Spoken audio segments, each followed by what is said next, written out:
Dinaluhan ng mga guro ng Dagupan City National High School ang Pre-Opening of Classes Conference.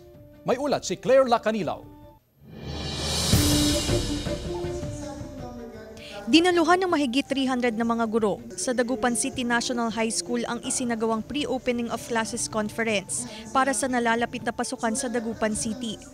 Isa sa mga tinalakay ang iba't ibang senaryo na kakaharapin ng mga guro sa pagsisimula ng klase, maging ang usapin tungkol sa mga suot ng mga estudyante sa pasukan. Ito ay parang refresher ng ating mga teachers para sa mga strategies na gagawin nila, sa mga bagay-bagay na kinakailangan nilang gawin pagdating ng opening ng klase. Naipapaalala sa mga guro kung ano yung mga kailangan nilang ipatupad sa loob ng klase para mas maganda at mas smooth yung opening of classes. Tiniyak ng pamunuan ng paaralan ang kahandaan ng mga guro, pati ang mga pasilidad ng paaralan sa darating na pasukan.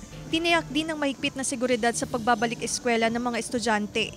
Hindi ko po sure kung gaano ako kahanda ngayon kasi marami din po ako naririnig na yung mga subjects daw po sa senior high, ganun. Pero for sure naman po is kaya ko din naman po yan. Number one, siyempre pinaghahandaan natin yung safety ng school, yung kalinisan ng school. Kumbaga dapat pagdating ng mga estudyante dito, ready na yung ating paaralan. Malinis siya, very conducive to learning. Kasama si Jing Dakanay, Claire Lacanilaw, 1 North Central Luzon.